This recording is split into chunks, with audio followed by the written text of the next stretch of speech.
வணக்கம். சட்டம் ஒழுங்கு விவகாரம் தொடர்பாக புதுவை சட்டசபையில் இன்று கடும் அமளி ஏற்பட்டது. அப்பொழுது அதிமுக சட்டமன்ற உறுப்பினர்கள் வெளிநடப்பு செய்தனர். புதுவை சட்டசபையில் பட்ஜெட் கூட்டத்தொடர் கூட்டம் நடந்து வருகிறது. கடந்த 3ஆம் தேதிக்கு பிறகு 8 நாள் சபை ஒத்திவைக்கப்பட்டு இன்று மீண்டும் சபை கூடியது. சபையின் முதல் அலுவலக கேள்வி நேரம் எடுத்துக் கொள்ளப்பட்டது. அப்பொழுது அதிமுக உறுப்பினர் அன்பழகன் குறுக்கிட்டு பேசினார். அப்பொழுது கடந்த 2 ஆண்டுகளாக 65 கொலைகள் புதுவையில் நடந்துள்ளது. ஆனால் இந்த ஆட்சி பொறுப்பேற்ற பிறகு 4 மாதத்தில் 19 கொலைகள் நடந்துள்ளது.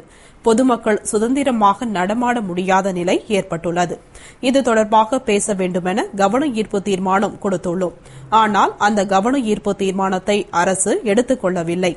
இது தொடர்பாக கேள்வி எழுப்பினாலும் அதற்கும் அரசு பதில் அளிப்பதில்லை. எனவே சபையில் இப்பொழுதே கொலைகள் குறித்து விவாதம் நடத்த அனுமதிக்க வேண்டும் என்றவர். அப்பொழுது சபாநாயகர் கேள்வி நேரத்தை ஒத்திவைத்துவிட்டு பேசுவது என்பது மரபல்ல. எந்த மாநிலத்திலும் இதுபோன்ற பழக்கம் இல்லை. எங்களுக்கும் இது தொடர்பாக பேச எண்ணம் உள்ளது என்றார். ஓம் சக்தி சேகர் தனிப்பட்ட முறையில் தீர்மானம் கொடுத்தாலும் எடுத்துக் கொள்வதில்லை, கேள்வி கேட்டாலும் எடுத்துக் கொள்வதில்லை. அப்படியானால் இதனை எங்கு போய் பேசுவது என்றார். சபாநாயகர் எதை எப்பொழுது பேச வேண்டும் என்பதில் மரபு உள்ளது. நீங்கள் சொல்வதெல்லாம் உண்மைதான். எங்களுக்கும் உங்களைப் போன்ற எண்ணம் உள்ளது. மானிய விவாதத்தில் பேசுங்கள் என்றார். அப்பொழுது அதிமுக உறுப்பினர்கள் 5 பேரும் ஒட்டுமொத்தமாக எழுந்து சட்டம் ஒழுங்கு விவகாரம் குறித்து சபையை ஒத்திவைத்து இப்பொழுதே பேச வேண்டும் என வலியுறுத்தினார்கள். அதற்கு சபாநாயகர் சபாபதி அனுமதி அளிக்க மறுத்தார்.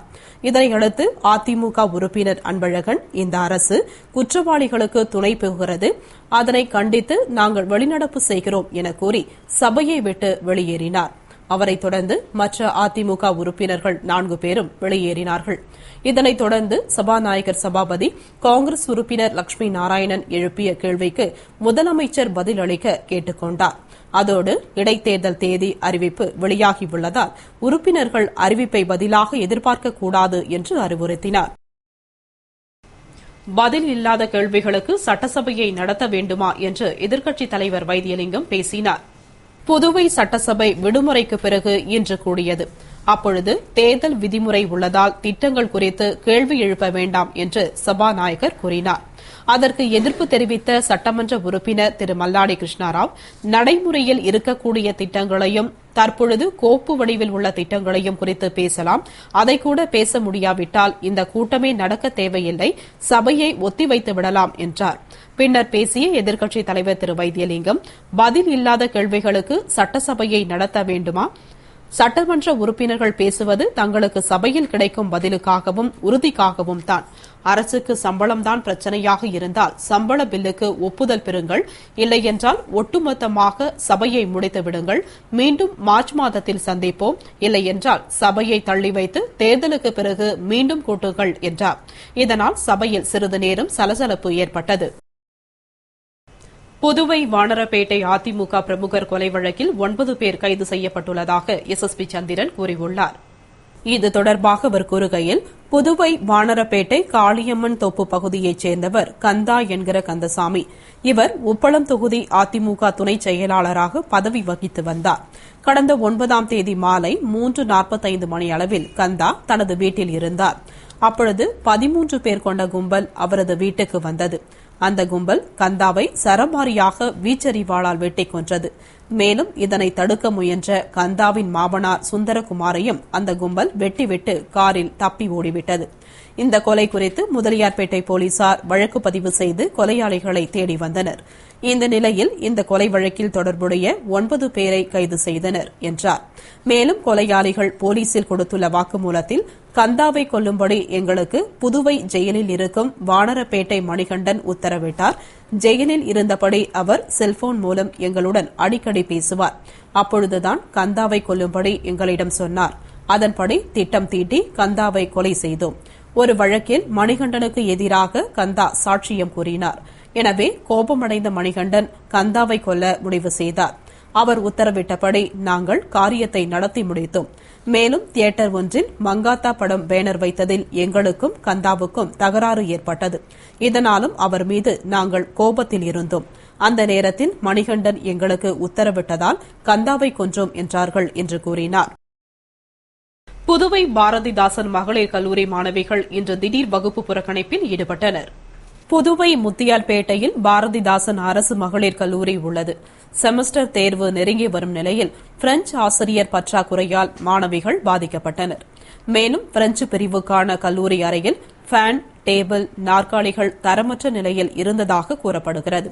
இதனால் விரக்தியடைந்த பிரெஞ்சு பிரிவு முதலாம் ஆண்டு, 2, 3ஆம் ஆண்டு மாணவிகள் 120க்கும் மேற்பட்டோர் இன்று கல்லூரியில் வகுப்புகளை புறக்கணித்து போராட்டத்தில் ஈடுபட்டனர்.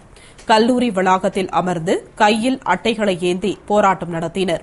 இதனால் பரபரப்பு ஏற்பட்டது. இதையடுத்து கல்லூரி முதல்வர் சவுந்தரவள்ளி மற்றும் முத்தியால்பேட்டை போலீசார் மாணவிகளை சமாதானப்படுத்தினர். கல்லூரி இயக்குநரிடம் பேச்சுவார்த்தை நடத்தி உரிய நடவடிக்கை எடுக்கப்படும் என்று முதல்வர் தெரிவித்து இயக்குநரை பார்க்க கல்லூரி அலுவலகத்திற்கு சென்றார். இருப்பினும் மாணவிகள் தொடர்ந்து வகுப்புகளுக்கு செல்லாமல் வளாகத்திலேயே அமர்ந்திருந்தனர். திடீர் போராட்டம் குறித்து மாணவிகளிடம் கேட்டபொழுது பிரெஞ்சு ஆசிரியர்கள் 5 பேருக்கு பதிலாக 3 பேர் மட்டுமே பணியில் உள்ளனர். இதனால் பாடங்களை கற்றுக்கொள்வதில் சிரமம் உள்ளது. பிரெஞ்சு ஆசிரியர்களை தொடர்ந்து நியமிக்க வேண்டும் என்று வலியுறுத்தியும் நடவடிக்கை எடுக்கப்படவில்லை. மேலும் கல்லூரி வகுப்பறைகளில் போதிய அடிப்படை வசதி இல்லாததையும் கண்டித்து நாங்கள் போராட்டத்தில் ஈடுபட்டுள்ளோம். இனியும் நடவடிக்கை எடுக்காமல் அலட்சியப்படுத்தினால் கல்லூரியை விட்டு வெளியே வந்து போராட்டங்களை தீவிரப்படுத்துவோம் என்றனர். மாணவிகள் போராட்டம் காரணமாக சிறிது நேரம் பரபரப்பு ஏற்பட்டது.